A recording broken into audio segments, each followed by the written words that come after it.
എല്ലാവർക്കും നമസ്കാരം. മീനു ടോക്കീസിൻ്റെ പുതിയൊരു വീഡിയോയിലേക്ക് സ്വാഗതം.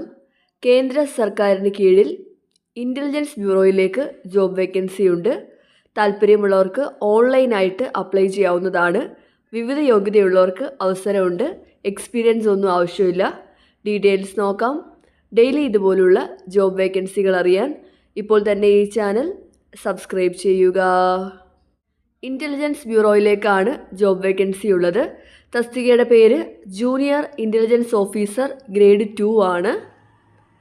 അപ്ലൈ ചെയ്യേണ്ടത് ഓൺലൈനായിട്ടാണ്.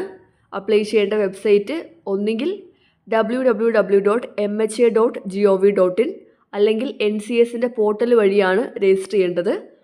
Site www.ncs.gov.in.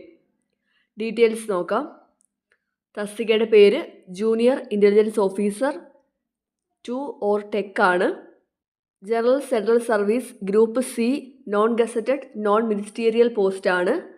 ശമ്പളം ലഭിക്കുന്നത് ലെവൽ 4 25,500 മുതൽ 81,100 വരെയാണ്. കൂടാതെ എല്ലാവിധ അലവൻസും ഉണ്ട്. വേക്കൻസി ടോട്ടൽ 394 വേക്കൻസിയാണ്.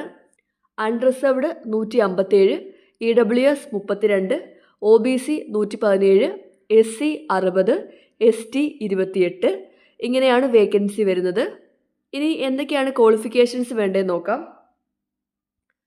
ആദ്യത്തെ ഫീൽഡ് ഡിപ്ലോമ ഇൻ എഞ്ചിനീയറിംഗ് ഉള്ളവർക്കാണ് ക്വാളിഫിക്കേഷൻ വേണ്ടത്.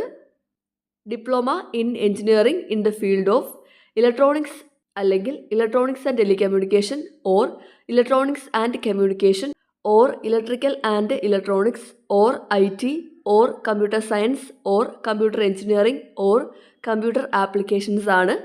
അപ്പോൾ ഈ ഏതെങ്കിലും ഫീൽഡിൽ ഡിപ്ലോമയുള്ളവർക്ക് അപ്ലൈ ചെയ്യാം. ഇനി ഈ ക്വാളിഫിക്കേഷൻ അല്ലെങ്കിൽ ബാച്ചിലേഴ്സ് ഡിഗ്രി ഇൻ സയൻസ് ഉള്ളവർക്ക് അപ്ലൈ ചെയ്യാം with electronics or computer science or physics or maths ആണ് വേണ്ടത്. ഇനി ഇതും അല്ലെങ്കിൽ bachelor's degree in computer applications BCA ഉള്ളവർക്കും അപ്ലൈ ചെയ്യാവുന്നതാണ്. അപ്പോൾ ഇതാണ് ക്വാളിഫിക്കേഷൻ വരുന്നത്. ഈ 3 കാറ്റഗറിയിലുള്ള ക്വാളിഫിക്കേഷൻസ് ആണ് വേണ്ടത്. ഇതിലേതെങ്കിലും യോഗ്യതയുള്ളവർക്ക് അപ്ലൈ ചെയ്യാവുന്നതാണ്.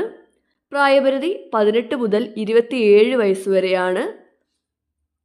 ഉയർന്ന പ്രായപരിധി SC/ST കാറ്റഗറിക്ക് 5 വയസ്സിൻ്റെ ഇളവുണ്ട്. OBC കാറ്റഗറിക്ക് 3 വയസ്സിൻ്റെ ഇളവുണ്ട്. ഈ പോസ്റ്റിലേക്ക് PWBD കാൻഡിഡേറ്റ്സിന് അപ്ലൈ ചെയ്യാനായിട്ട് കഴിയത്തില്ല. അപ്ലൈ ചെയ്യുന്ന കാൻഡിഡേറ്റ്സ് ഫുള്ളി ക്വാളിഫൈഡ് ആയിരിക്കണം. അല്ലെങ്കിൽ സെപ്റ്റംബർ 14 നിങ്ങളുടെ റിസൾട്ട് വരുമെന്നുണ്ടെങ്കിൽ നിങ്ങൾക്ക് അപ്ലൈ ചെയ്യാവുന്നതാണ്.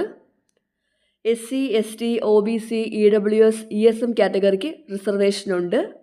റിസർവേഷൻ ക്ലെയിം ചെയ്യുന്നവർ കൃത്യമായിട്ടുള്ള സർട്ടിഫിക്കറ്റ്സ് പ്രൊഡ്യൂസ് ചെയ്യേണ്ടതാണ്. സെലക്ട് ആവുന്ന കാൻഡിഡേറ്റ്സിന് ഇന്ത്യയിൽ എവിടെ വേണമെങ്കിലും പോസ്റ്റിംഗ് വരാവുന്നതാണ്. സെലക്ഷൻ്റെ ഭാഗമായിട്ട് എക്സാം ഉണ്ട്. ടയർ 1 ഓൺലൈൻ എക്സാമാണ്. മൾട്ടിപ്പിൾ ചോയ്സ് ക്വസ്റ്റ്യൻ ആണ്. 100 ക്വസ്റ്റ്യൻസ് ഉണ്ട്. സബ്ജക്ട്സ് വരുന്നത് general mental ability and combination of subjects ആണ്. 100 മാർക്കാണ്. ടയർ 2 സ്കിൽ ടെസ്റ്റ് ഉണ്ട്. ടയർ 3 ഇൻ്റർവ്യൂ അല്ലെങ്കിൽ പേഴ്സണാലിറ്റി ടെസ്റ്റ് ഉണ്ട്. 20 മാർക്ക്. ടോട്ടൽ 150 മാർക്കിനാണ് എക്സാം വരുന്നത്. ഇനി എക്സാം സെൻറ്റർ എവിടേക്കാണ് വരുന്നതെന്ന് നോക്കാം. കേരളത്തിൽ എറണാകുളം, കണ്ണൂർ, കൊല്ലം, കോട്ടയം, കോഴിക്കോട്, തിരുവനന്തപുരം, തൃശ്ശൂരാണ് എക്സാം സെൻറ്റർ ഉള്ളത്. നിങ്ങൾക്ക് അപ്ലൈ ചെയ്യുന്ന സമയത്ത് 5 ഓപ്ഷൻ കൊടുക്കാവുന്നതാണ്. നിങ്ങളുടെ ചോയ്സ് അനുസരിച്ച് കൊടുക്കാവുന്നതാണ്. ടയർ 2 എക്സാമിൻ്റെയും അല്ലെങ്കിൽ ഇൻ്റർവ്യൂവിൻ്റെയൊക്കെ വെന്യൂ എവിടെയാണെന്നുള്ളത് ഇമെയിൽ വഴി നിങ്ങളെ അറിയിക്കുന്നതായിരിക്കും. അപ്ലൈ ചെയ്യേണ്ടത് ഓൺലൈനായിട്ടാണ്. അപ്ലൈ ചെയ്യേണ്ട ലാസ്റ്റ് ഡേറ്റ് സെപ്റ്റംബർ 14 ആണ്. അപ്പോൾ അപേക്ഷിക്കേണ്ട സൈറ്റ് മറക്കണ്ട. നിങ്ങൾക്ക് നോട്ടിഫിക്കേഷൻ വേണമെന്നുണ്ടെങ്കിൽ MHAയുടെ സൈറ്റിലുണ്ട്. Site www.mha.gov.in.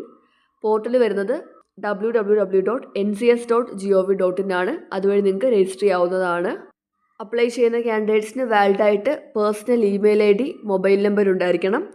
നിങ്ങളുടെ ഫോട്ടോ സ്കാൻ ചെയ്ത് അപ്ലോഡ് ചെയ്യേണ്ടതാണ്. സിഗ്നേച്ചർ സ്കാൻ ചെയ്ത് അപ്ലോഡ് ചെയ്യേണ്ടതാണ്. ഫോട്ടോ ഐഡൻറ്റിറ്റി പ്രൂഫ് ഉണ്ടായിരിക്കണം.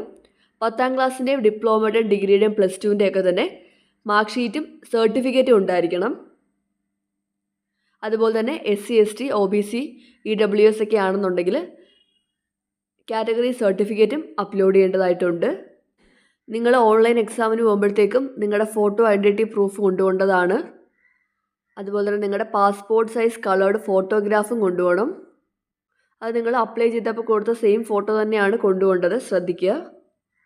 ഇനി അപ്ലൈ ചെയ്യാനായിട്ട് ആപ്ലിക്കേഷൻ ഫീസ് ഉണ്ട്. Mail candidates of unreserved EWS OBC category ആണെങ്കിൽ 650 രൂപയാണ് ആപ്ലിക്കേഷൻ ഫീസ്. ബാക്കിയുള്ള എല്ലാ കാറ്റഗറിക്കും കാൻഡിഡേറ്റ്സിനും 550 രൂപയാണ് ആപ്ലിക്കേഷൻ ഫീസ് വരുന്നത്. നിങ്ങളുടെ ടയർ 1 എക്സാമിനേഷൻ്റെ റിസൾട്ട് വന്നു കഴിയുമ്പോഴത്തേക്കും ഈ പറയുന്ന ഡോക്യുമെൻറ്റ്സ് എല്ലാം നിങ്ങളുടെ കയ്യിൽ ഉണ്ടായിരിക്കണം. എന്തൊക്കെയാണെന്ന് നോക്കാം. ഒറിജിനൽ ഡോക്യുമെൻറ്റ്സ് ആണ് വേണ്ടത്. 10ാം ക്ലാസ്സിൻ്റെ സർട്ടിഫിക്കറ്റ്, +2ൻ്റെ certificate, degree or diploma certificates, OBC ആണെങ്കിൽ OBC സർട്ടിഫിക്കറ്റ്, EWS ആണെങ്കിൽ EWS സർട്ടിഫിക്കറ്റ്, SC ST ആണെങ്കിൽ അതിൻ്റെ സർട്ടിഫിക്കറ്റ്. നിങ്ങളുടെ കയ്യിൽ സഫിഷ്യൻറ്റ് നമ്പർ ഓഫ് ഫോട്ടോഗ്രാഫ്സ് ഉണ്ടായിരിക്കണം. നിങ്ങൾ ഓൾറെഡി ആപ്ലിക്കേഷൻ ഫോമിൽ അപ്ലോഡ് ചെയ്തിട്ടുള്ള ഫോട്ടോയുടെ കോപ്പിയാണ് കയ്യിലുണ്ടാവേണ്ടത്. അപ്പോൾ ഇത്രയും ഡോക്യുമെൻറ്റ്സ് കൃത്യമായിട്ട് നിങ്ങളുടെ കയ്യിൽ ഉണ്ടായിരിക്കണം. അപ്ലൈ ചെയ്യേണ്ട സൈറ്റ് മറക്കണ്ട. ഇവിടെ OBCയുടെ സർട്ടിഫിക്കറ്റിൻ്റെ ഫോർമാറ്റ് കൊടുത്തിട്ടുണ്ട്, SC STയുടെ കൊടുത്തിട്ടുണ്ട്. ഇതനുസരിച്ച് വേണം സർട്ടിഫിക്കറ്റ്സ് അപ്ലോഡ് ചെയ്യാനായിട്ട്. IBയിൽ ഓഫീസറായിട്ട് ജോലി ആഗ്രഹിക്കുന്നവർക്ക് ഇപ്പോൾ ഈ പറഞ്ഞ ക്വാളിഫിക്കേഷൻസ് ഒക്കെ ഉണ്ടെങ്കിൽ ഓൺലൈനായിട്ട് അപ്ലൈ ചെയ്യാവുന്നതാണ്. താല്പര്യമുള്ളവർ അപേക്ഷിക്കുക. ഡെയിലി ഇതുപോലുള്ള ജോബ് വേക്കൻസികൾ അറിയാൻ ഇപ്പോൾ തന്നെ ഈ ചാനൽ സബ്സ്ക്രൈബ് ചെയ്യുക. മറ്റൊരു വീഡിയോയുമായി കാണുന്നവരെ നന്ദി.